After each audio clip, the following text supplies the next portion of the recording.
Hello friends, today we are going to start with part second of our previous year question paper analysis. आज हम 26 question से लेके 50 question तक complete करेंगे। चलिए स्टार्ट करते हैं फर्स्ट क्वेश्चन के साथ। 26 question, what is true about overseas citizens of India OCI card schemes.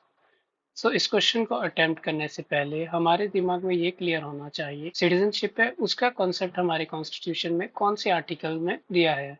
Citizenship का जो कॉन्सेप्ट है या सिटीजनशिप की बात जो है वो हमारे 5 to 11 आर्टिकल जो कि पार्ट सेकंड है सिटीजनशिप हमारे कॉन्स्टिट्यूशन का, वहां पे मेंशन किया है। फिर सेकंड बात आती है कि ओसीआई सिटीजन्स होते कौन है।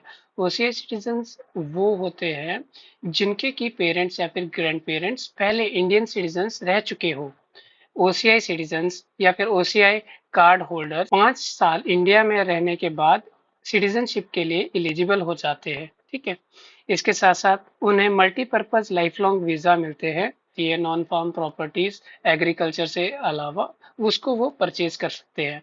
उन्हें ना ही कोई वोटिंग राइट ना ही वो किसी गवर्नमेंट जॉब के लिए अप्लाई कर सकते हैं। ठीक है, ये जो सारे प्रोसीजर्स एंड रूल है ये डिफाइन किए हैं मिनिस्ट्री ऑफ होम अफेयर्स ने। ठीक है, देन एक और आता है ओसीआई की तरह, वो होता है पर्सन ऑफ इंडियन ओरिजिन। ठीक है, पर्सन ऑफ इंडियन ओरिजिन वो होते हैं who at any time had Indian passport. ठीक है, जिनके पेरेंट्स या फिर ग्रैंड पेरेंट्स परमानेंटली इंडिया में रहते थे। ठीक है, फिर 2015 में गवर्नमेंट ऑफ इंडिया ने पीआईओ एंड ओसीआई को साथ में मर्ज कर दिया। ठीक है, जैसे इस क्वेश्चन का आंसर था हमारे पास, जैसे अगर हम फर्स्ट ऑप्शन पढ़ेंगे, the card holders get multipurpose life time visa to visit India. हमने यहाँ पे देख लिया है मल्टीपर्पज लाइफ लॉन्ग वीजाज मिलते हैं, first is correct. The next is he she can purchase agriculture land in India. हमने देखा कि वो नॉन फार्म जो प्रॉपर्टीज है उनको परचेज कर सकते हैं, second wrong. Then he she gets voting right, as it is clearly mentioned here that they will not get any voting rights, third भी wrong हो गया। Then next is if registered for 5 years, he will automatically get Indian citizenship।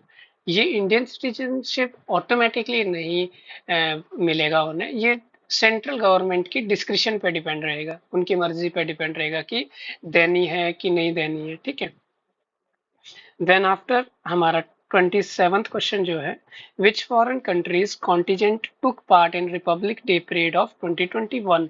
अब 2021 का जो भी था वो old हो चुका है, हमें ये पता होना चाहिए कि 2023 में कौन आए थे। तो 2023 में हमारे इजिप्शियन प्रेसिडेंट आए थे, एलसीसी। ठीक है, इनका नाम आगे भी कुछ और है परंतु LCC is enough for us. Okay, so जैसे रशिया यूक्रेन का वॉर चला है, ठीक है, रशिया यूक्रेन का वॉर चला है, उस बीच में यूपीएससी एंड इवन हमारे एचपीएससी ने लास्ट ईयर ही क्वेश्चन पूछा था यूक्रेन की नेबरिंग कंट्री।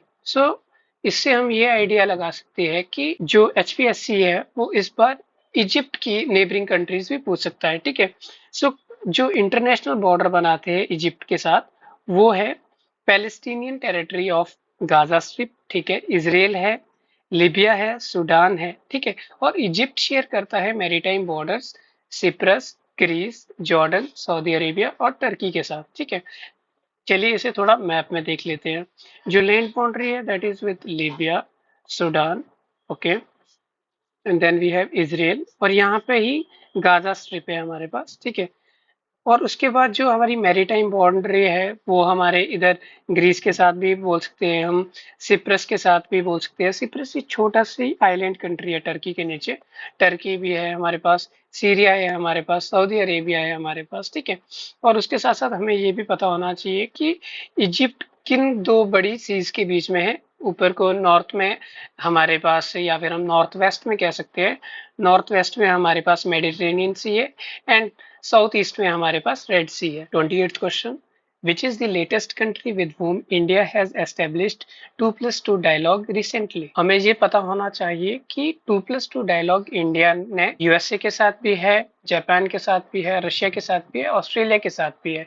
ठीक है, जब यूएसए के साथ 2+2 डायलॉग हुए तो उसमें लिमोआ, कॉमकासा, बेका, ये एग्रीमेंट्स जो है उन पे एक तरह से कंसेंसस बनाया गया। ठीक है, देन आफ्टर जापान रहता है हमारे पास। जापान में हम एक जीमैक्स जो नेवल एक्सरसाइज है इंडिया के साथ, इसको याद कर सकते हैं। देन रशिया है। रशिया इस क्वेश्चन का आंसर भी है। ये एग्रीमेंट हुआ था, एग्रीमेंट ऑन AK-203 दिसंबर 2021 में, ठीक है। उसके बाद आता है ऑस्ट्रेलिया। ऑस्ट्रेलिया के साथ जो फर्स्ट मिनिस्ट्रियल 2+2 डायलॉग हुआ था वो हुआ था सितंबर 2021 में, ठीक है। सो काफी अच्छा क्वेश्चन है ये 2+2 डायलॉग्स पे, ठीक है। Then next is 29th question, who is appointed as new prime minister of Italy in February 2021। Italy के प्राइम मिनिस्टर कौन बने हैं फेब 2021 में, वो ज्यादा इंपॉर्टेंट नहीं है। हमें ये पता होना चाहिए कि करंटली क्या सिनेरियो चला है, ठीक है। सो हम फ्यू कंट्रीज के प्राइम मिनिस्टर्स देखते हैं जो कि रिसेंटली अपॉइंटेड हुए हैं। जैसे हमारे पास है Ramchandra Paudel, who is new president of Nepal. Then after है क्रिस हिपकिंस, जो कि न्यू प्राइम मिनिस्टर है न्यूजीलैंड के। देन मोस्ट इंपॉर्टेंट है जॉर्जिया मेलोनी, ठीक है। Giorgia Meloni first women president है इटली की, और ये सेम क्वेश्चन 2021 वाला भी इटली पे ही पूछा गया था। जॉर्जिया मेलोनी इसलिए इंपॉर्टेंट होती है क्योंकि ये फर्स्ट वुमेन पीएम बनी है, ठीक है। सो जो भी फर्स्ट रहता है, सेकंड रहता है, वो एग्जाम पर्सपेक्टिव से ज्यादा इंपॉर्टेंट हो जाता है। Then next is 30th question. Which one of these countries became members of SCO in 2017? Okay, सो इसका बहुत ही क्लियर कट आंसर था कि इसके मेंबर जो 2017 में उन्होंने अलाउ किया वो इंडिया और पाकिस्तान दोनों को मेंबरशिप एक साथ दी, ठीक है। अब एससीओ के बारे में थोड़ा पता होना चाहिए कि इसमें 8 मेंबर्स रहते हैं, including China, India, Kazakhstan, Kyrgyzstan, Pakistan, Russia, Uzbekistan, Tajikistan, ठीक है। और ईरान को अभी means it is about to like join SCO, ठीक है। देन हम थोड़ा मैप पे भी देख लेते हैं मेंबर्स ऑफ एससीओ, ठीक है। हमारे पास रशियन फेडरेशन है, कजाकिस्तान है, हल्का हल्का सा लोकेशन, किर्गिस्तान है, देन उज्बेकिस्तान है, तजाकिस्तान है, फिर हमारे पास इंडिया रहता है, हमारे पास पाकिस्तान रहता है एंड चाइना रहता है। Then next question is like arrange the following Gandhi Peace Prize award winning personalities institution in chronological order on the basis of year awards were conferred on them। देखिए इसमें आप जय श्री राम ही कह सकते हैं, बिकॉज फॉर मी लाइक इस तरह के क्वेश्चंस को टैकल करना बहुत ही मुश्किल हो जाता है रियल टाइम एग्जाम में, and even we can not cram all the facts, okay. So या तो आप इन्हें मीन्स किसी तरीके से अगर आपको एक भी ऑप्शन का पता है एलिमिनेट कीजिए, otherwise it's better to leave, ठीक है। देन नेक्स्ट रहता है हमारा 30 सेकंड से लेके 41 के लिए हमारे पास कुछ डायरेक्शंस दी है। We have to read these directions very carefully, ठीक है। तो फिर प्रोसीड करते हैं 30 सेकंड क्वेश्चन के साथ। स्टेटमेंट फर्स्ट हमारे पास कह रही है there was a provision in charter act of 1833 to abolish slavery. Okay, so पहले हमें ये पता होना चाहिए कि चार्टर एक्ट ऑफ 33 के अंदर प्रोविजंस थे क्या क्या, ठीक है। सो चार्टर एक्ट ऑफ 33 कहता है first time governor general of Bengal become governor general of India. और कमाल की बात यह है कि सेम क्वेश्चन की बात यह है कि सेम स्टेटमेंट यूपीएससी 2023 में एज इट इज पूछी गई थी, ठीक है। Then second is like first time having the authority over entire territory of India. First governor general of India जो थे वो थे William Bentinck. Then East India company as a commercial body came to an end, ठीक है। Now ये क्या एक political body बन गई थी। Introduce a new system of open competition for selection in civil services. The slavery was abolished by British Parliament in Britain and all its possession in 1833, ठीक है। लॉ कमीशन पर under Lord Macaulay codified the laws, ये important है। The law commission under Lord Macaulay codified the laws. उसके बाद हमारा statement first there was a provision of charter act of 1833 to abolish slavery. Yes it is true, जैसे कि यहाँ पे लिखा है the slavery was abolished by British parliament in 1833। Then second statement बोल रही है in 1855 British merged the रियासत of Awadh with their kingdom accusing them of misrule। ये रॉन्ग है। देखिए जो HPSC है वो माइन्यूट डिटेल्स जैसे कि डेट्स होगी, इस पे हमें बहुत ज्यादा फोकस करने की जरूरत है। वो डेट्स को हल्का सा आगे पीछे कर देते हैं, ठीक है। तो इसलिए हमें काफी ध्यान देने की जरूरत है। अभी हम काफी आगे क्वेश्चंस करेंगे जिसमें कि आप ये देखेंगे कि डेट्स को जस्ट 1 ईयर या 2 ईयर प्लस माइनस करके आगे पीछे कर देते हैं वो, ठीक है। सो यहाँ पे जो राइट डेट थी वो थी 7 Feb 1856। Then next third question जो हमारे पास है, young Bengal movement was started by Shirish Kumar Ghosh. बिल्कुल रॉन्ग, ये एक तरह का फैक्ट है जो कि आपको क्लियर होना चाहिए ब्रेन में, या फिर आपको बार बार रिकॉल करना पड़ेगा, then only you will be able to remember these facts. Young Bengal movement start किया था हेनरी लुइस विवियन डेरोजी ने, ठीक है। स्टेटमेंट सेकंड, प्रार्थना समाज was established in Bombay in 31st March 1867। Okay, it was established by the Atmaram Panduranga with the objective of rational worship and social reform। Mainly जो उस time के जो भी पीपल थे, जो भी रिफॉर्मर्स थे, उनका जो मेन एम था that was religious and social reforms. क्योंकि जो मेन इश्यूज प्रॉब्लम थे वो सोशल इश्यूज ही थे, जैसे कि कास्ट था तो कास्ट के साथ डिस्क्रिमिनेशन आ गया, डिस्क्रिमिनेशन के साथ अनटचेबिलिटी आ गया, अनटचेबिलिटी के साथ हमारे इक्वालिटी हैम्पर हो रही थी, ठीक है। Then next question is 34th statement first. Container Corporation of India Limited is under the administrative control of Ministry of Defense। नहीं भाई, कंटेनर्स को जो ले जाया जाता है, ठीक है, एक इसके लिए कॉनकार है, ठीक है, that is container corporation of India which is under the ministry of railway. Then statement second कह रहा है कि जो dedicated goods transport corridor corporation limited है that is under administrative control of ministry of railway. जो dedicated goods transport corridor corporation है, जैसे कि आपने देखा होगा कि जो ट्रांसपोर्ट कॉरिडोर है, बड़े बड़े जो मतलब कि कंटेनर्स टाइप रहते हैं, जैसे कि यहाँ पिक्चर में दिख रहा है हमारे को, ठीक है। तो ये जो है ये मिनिस्ट्री ऑफ रेलवेज के अंडर आते हैं, ठीक है। सो सेकंड स्टेटमेंट सही है, फर्स्ट स्टेटमेंट हमारी रॉन्ग है। It is not under ministry of defence, it is under ministry of railway.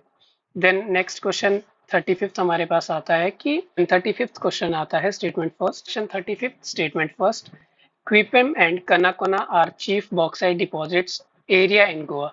देखिए ये थोड़ा फैक्चुअल टाइप का क्वेश्चन है, इसमें आपको पता होना चाहिए तभी आप मार्क कर सकते हो, अदरवाइज ये टैकल करना बहुत मुश्किल होता है, ठीक है। इसके साथ साथ आपको ये भी पता होना चाहिए कि बॉक्साइट में प्रोड्यूसर साइड से अगर हम देखें तो टॉप कौन सा है, ठीक है। तो बॉक्साइट में टॉप पर ओडिशा है जो सबसे ज्यादा प्रोड्यूस करता है, around around 49% of total, and then second number पे आता है गुजरात, ठीक है।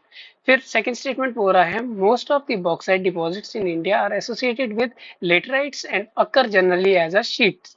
जी बिल्कुल सही है, ये जो है एक तरह से लेयर्स में पाया जाता है, ठीक है, जो बॉक्साइट डिपॉजिट रहते हैं, ठीक है। जैसे कि हम देख सकते हैं कि हमारे पास सुल्तानगंज, लोहारदगा, रांची, ठीक है, गुमला, सुंदरगढ़, संबलपुर, बलंगीर, दहंदी, रायपुर, ठीक है।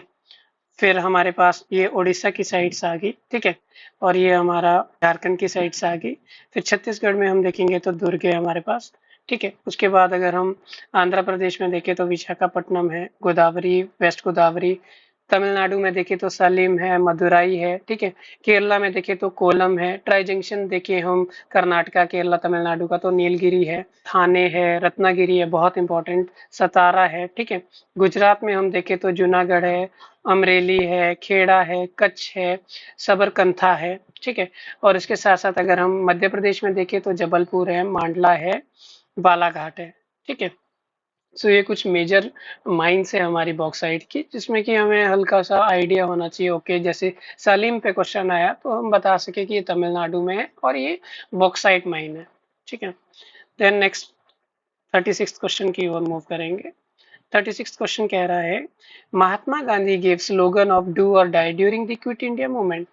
ये बहुत ही एक बोले तो जाना माना फैक्ट है, तो ये बिल्कुल ट्रू है, ठीक है। Then statement second is like Subhash Chandra Bose established Forward Bloc party in 1939, ठीक है। सुभाष चंद्र बोस ने फॉरवर्ड पार्टी जो थी वो बनाई 1939 में। इसके साथ साथ हमें ये पता होना चाहिए कि सुभाष चंद्र बोस, ठीक है, won the Congress presidential election in Haripura session, बहुत ज्यादा इंपॉर्टेंट, 1938।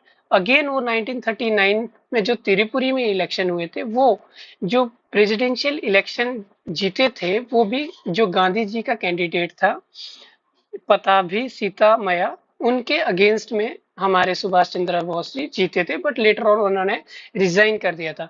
और रिजाइन करने के बाद ही उन्होंने फॉरवर्ड ब्लॉक पार्टी का निर्माण किया। ठीक है, के साथ हमें ये पता होना चाहिए कि इंडियन नेशनल आर्मी की जो रियल फाउंडर थे वो मोहन सिंह थे। ठीक है, देन नेक्स्ट क्वेश्चन की बात करते हैं। 37th question, in 1942 S N Tagore established Indian revolutionary communist party.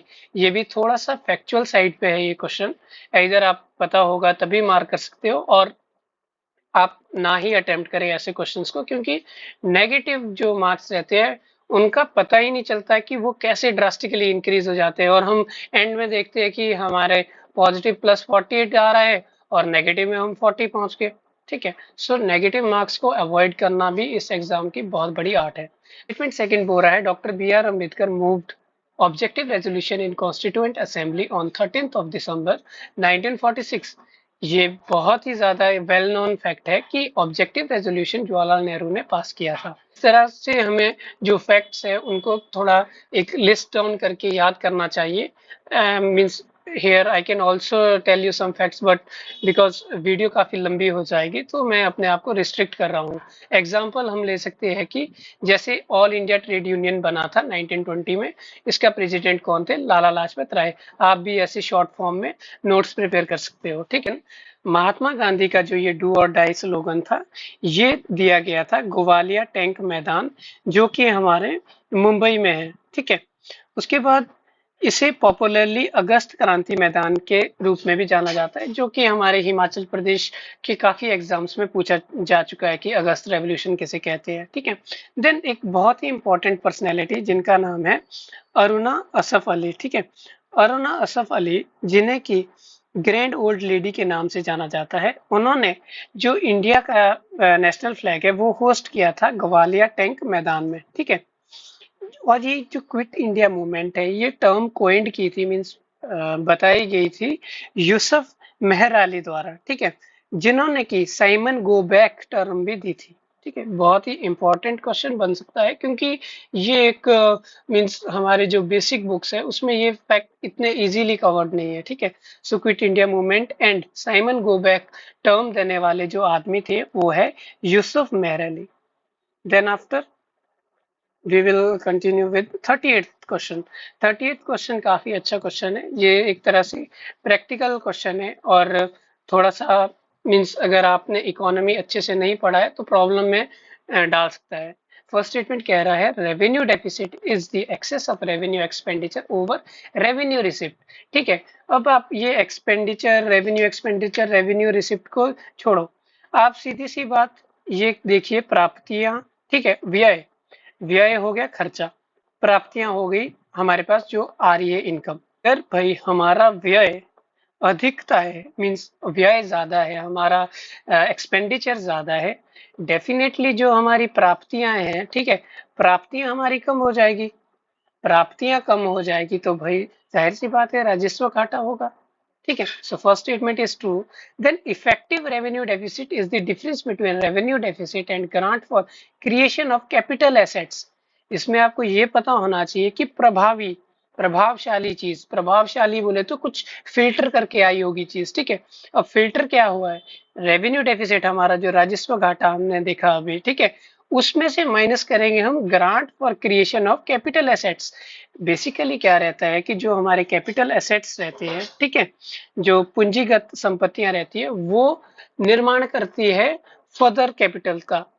ठीक है, उसको हम रेवेन्यू में काउंट नहीं करते हैं। ठीक है, क्यों? रेवेन्यू में हम उन चीजों को काउंट करते हैं जो कि एक तरह से फ्रूटफुल नहीं है, जो मतलब कि फर्दर एसेट्स को प्रोड्यूस नहीं करेगी। जैसे कि हमारा रेवेन्यू में हम रेवेन्यू एक्सपेंडिचर में हम डालते हैं सब्सिडीज, ठीक है, ओल्ड एज पेंशन जो हो गया। ठीक है, कैपिटल एसेट्स में हम डालेंगे इंफ्रास्ट्रक्चर इन्वेस्टमेंट, जैसे हमने एनएच बनाना है, कुछ एयरपोर्ट बनाना है। ठीक है, सो ये काफी बेसिक सा क्वेश्चन है।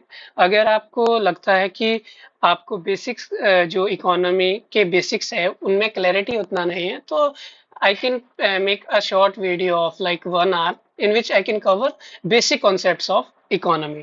ठीक है, then next is 39th question. Statement first, the amount of usable energy. ये क्वेश्चन एनवायरनमेंट का है और मुझे एक ही क्वेश्चन एनवायरनमेंट का, डायरेक्ट एनवायरनमेंट का देखने को मिला। इंपॉर्टेंट क्वेश्चन है, काफी सिंपल सा क्वेश्चन था। The amount of usable energy remain constant as it is pass from one trophic level to another. ठीक है, ऐसा बिल्कुल भी नहीं है। आप देखोगे यहाँ प्राइमरी प्रोड्यूसर है, मीन्स घास ले सकते हो आप, फिर इससे ऊपर प्राइमरी कंज्यूमर है जैसे ग्रास हॉपर है, ठीक है, उसके ऊपर सेकेंडरी कंज्यूमर है जैसे रैट हो गया या कुछ भी जो ग्रास हॉपर को खाएगा, फिर टर्सरी कंज्यूमर है। हम यहाँ देख रहे हैं कि यहाँ 10,000 जूल है या 1000 जूल है या 100 जूल है या 10 जूल है, मीन्स 10% जो एनर्जी है वो हीट के रूप में या किसी और चीज के रूप में लूज हो रही है जैसे ही हम सक्सेसिवली टॉप मतलब कि टॉप की ओर जा रहे हैं ट्रॉपिक लेवल में। ठीक है, ये कह रहा है कि हमारे पास जो अमाउंट ऑफ यूजेबल एनर्जी है that will remain constant.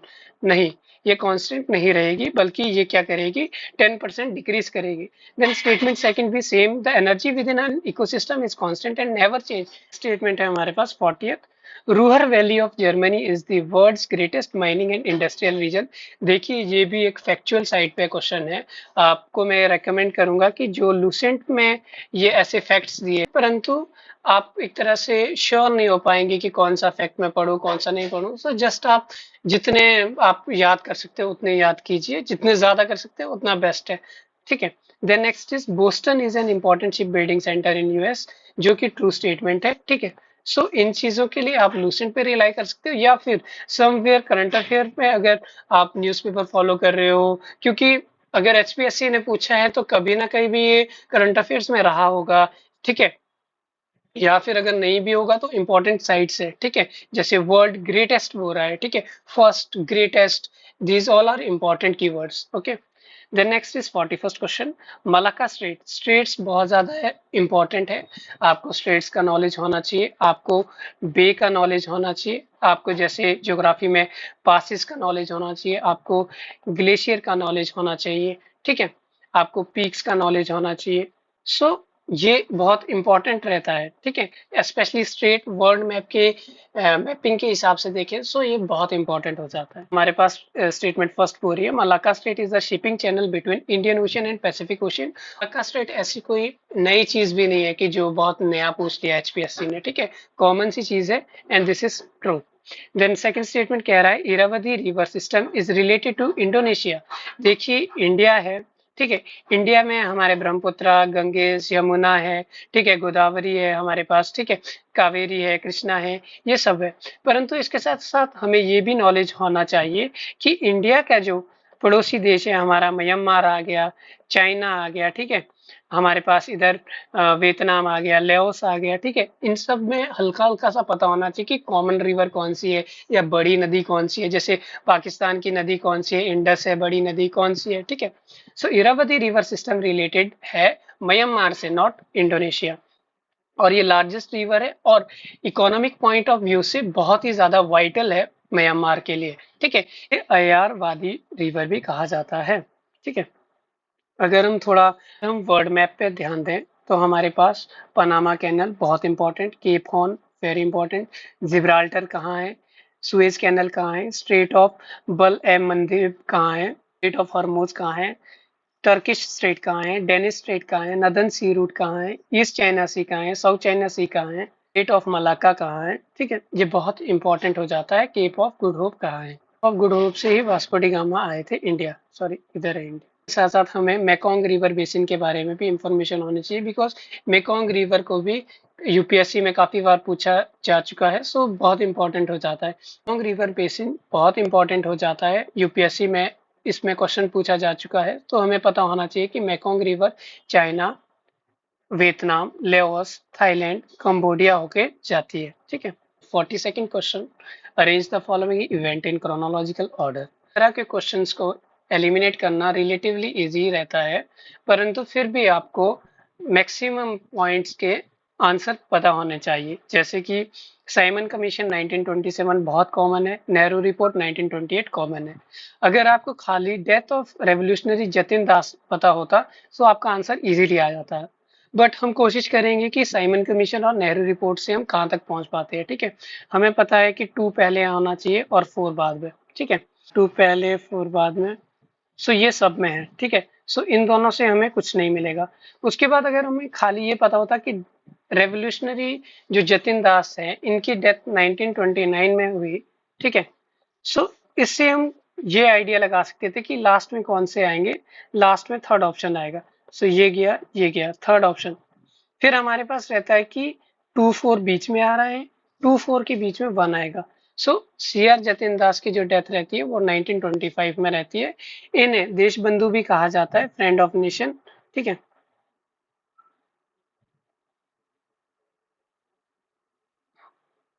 Sorry, 42nd question, arrange the following event in chronological order.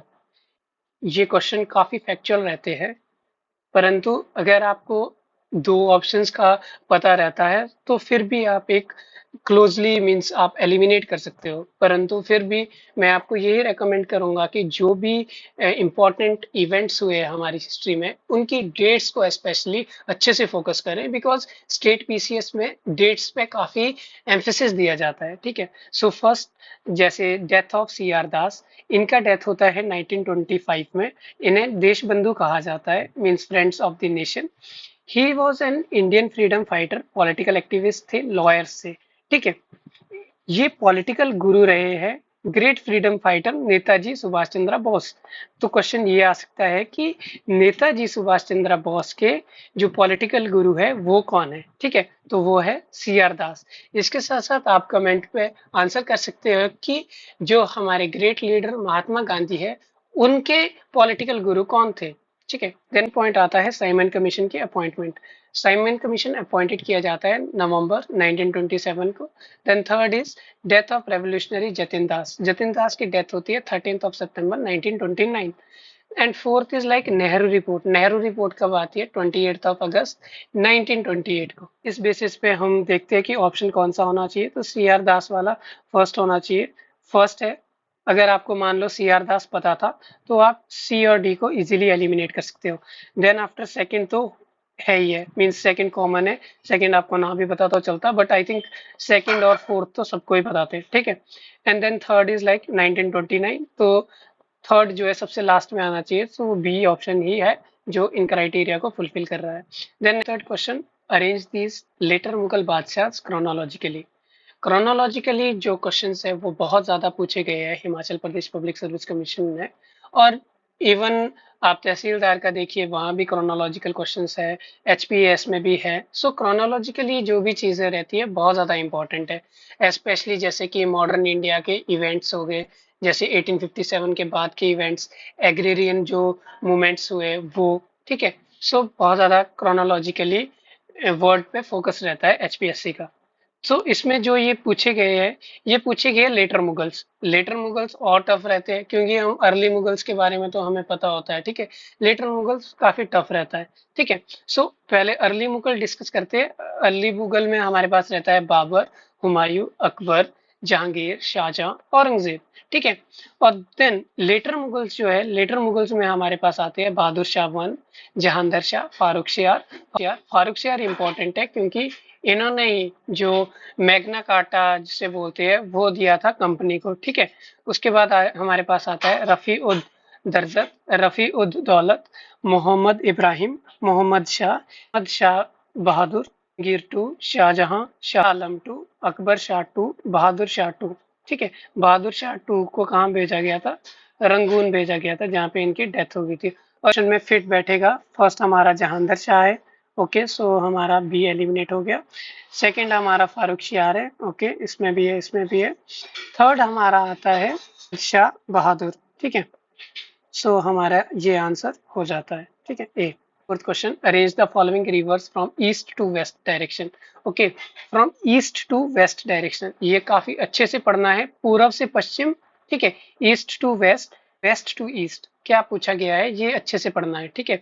और ये बहुत ही ज्यादा इंपॉर्टेंट होता है। इवन एचपीएएस के लिए देखिए आप, उसके लिए भी, यूपीएससी में देखिए उसके लिए भी, सीएपीएफ देखिए आप उसमें भी, सीडीएस में देखिए तब भी, ठीक है, एफ कैट में देखिए आप उसके लिए भी। मीन्स इन सभी एग्जाम्स के लिए ये जो डायरेक्शन वाइज क्वेश्चन रहते हैं काफी इंपॉर्टेंट रहते हैं।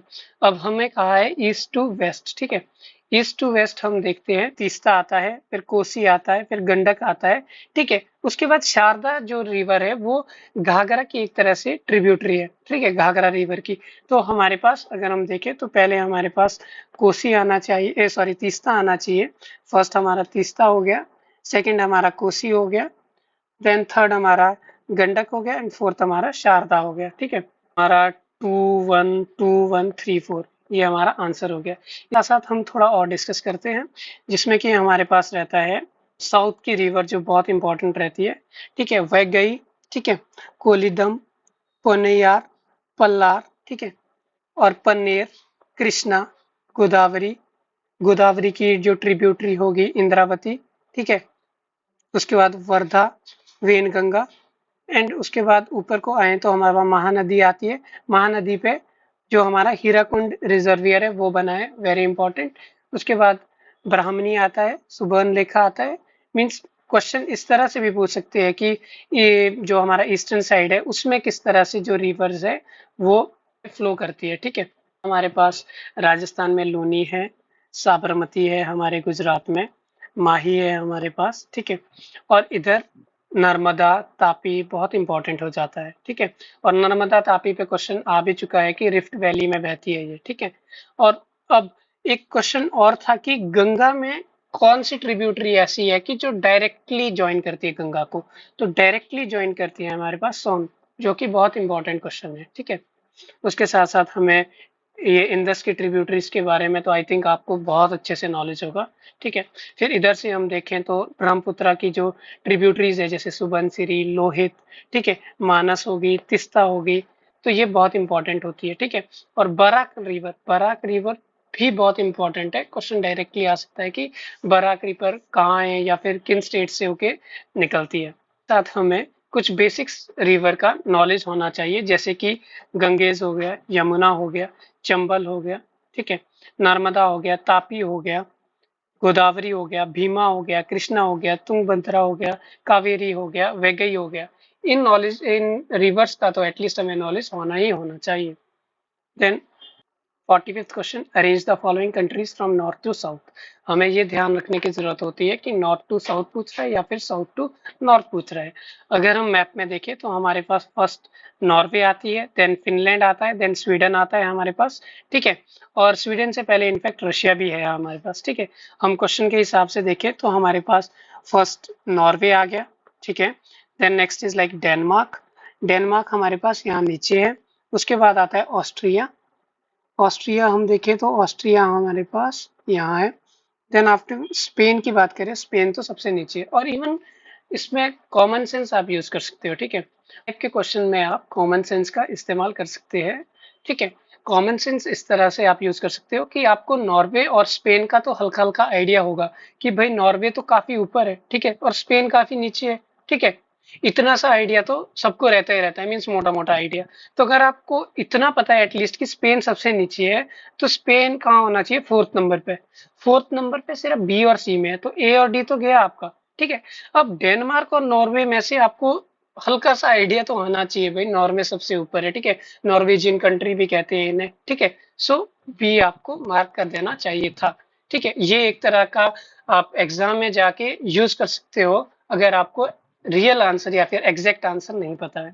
Next is 46th question. इसमें बात कर रहा है साउथ टू नॉर्थ के लिए, ठीक है। साउथ टू नॉर्थ के लिए आपको होना चाहिए, ये खाली नॉर्थ अमेरिका के मैप पे क्वेश्चन आ गया था। तो आप जो 7 कॉन्टिनेंट्स है, 7 कॉन्टिनेंट्स का जो मेजर मेजर जगहें हैं, मीन्स हमारा कोई गल्फ है, ओशियन है, बे है, स्ट्रेट है, उनके बारे में आपको हल्का सा नॉलेज होना चाहिए।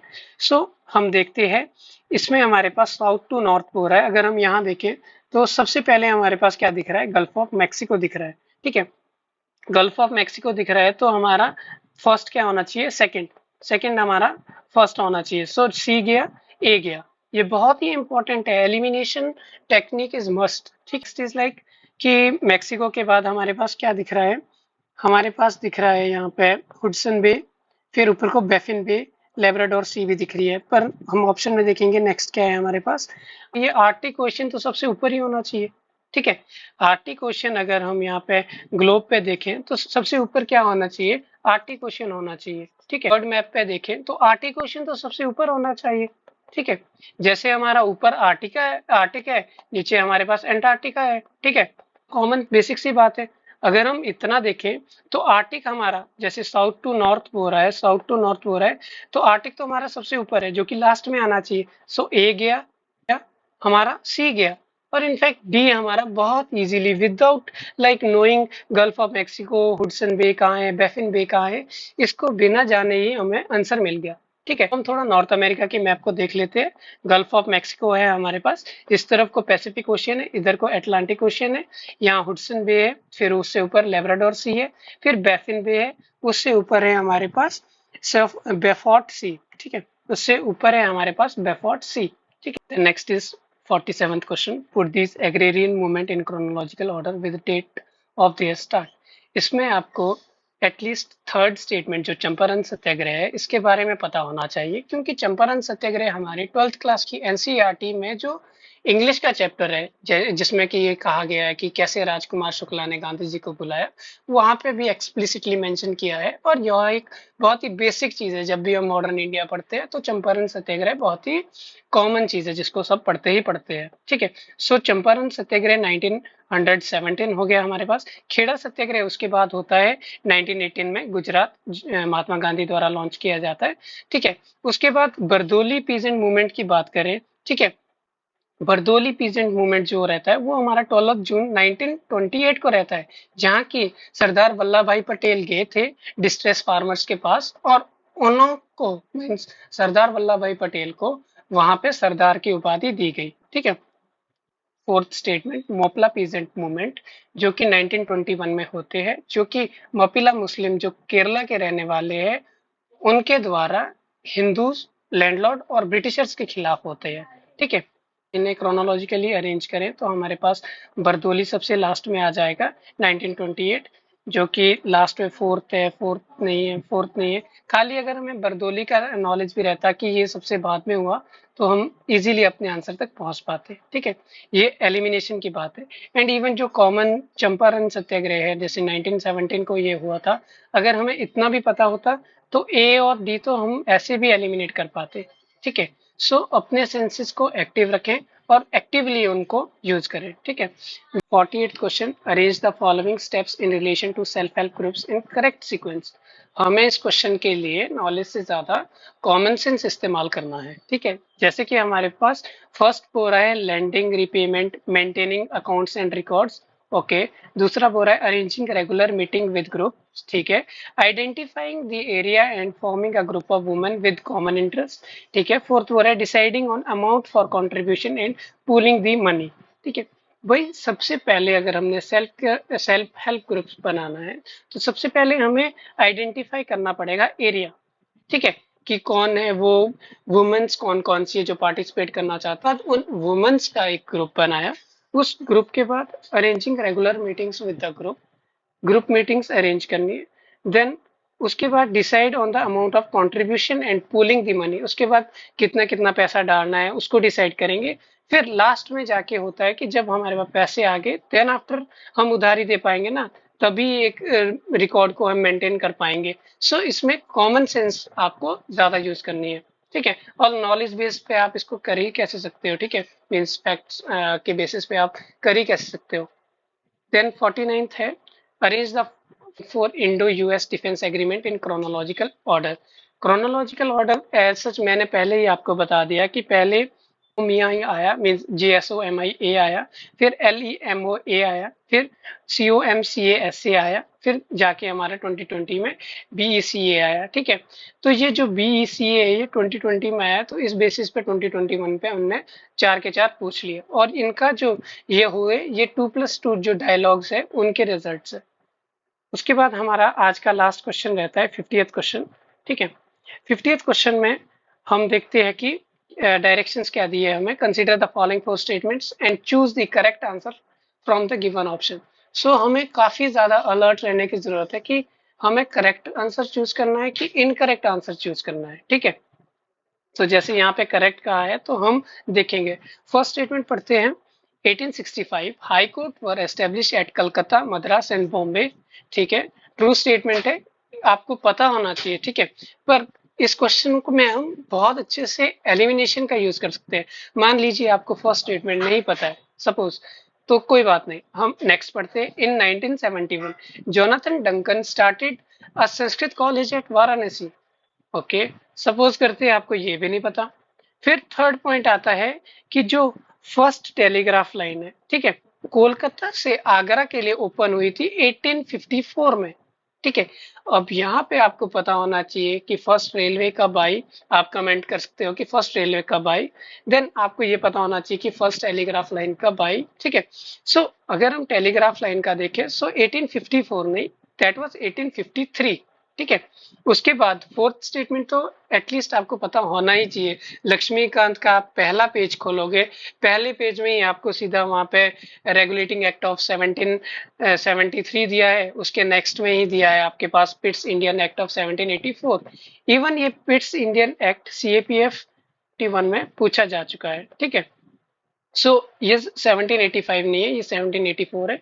फोर्थ रॉन्ग हो गया तो ये गया हमें हमारा। और अगर हमें थर्ड पता है कि ये 1854 नहीं 1853 है, सो हमारा C एंड D भी इजीली एलिमिनेट हो जाता है और हम बचते 1 और 2 के साथ, ठीक है। और जो ये संस्कृत कॉलेज है जोनाथन डंकन का, ये भी एक वेल नोन फैक्ट है। सो ऐसा नहीं है कि HPSC ने वेगली पूछा है, ठीक है।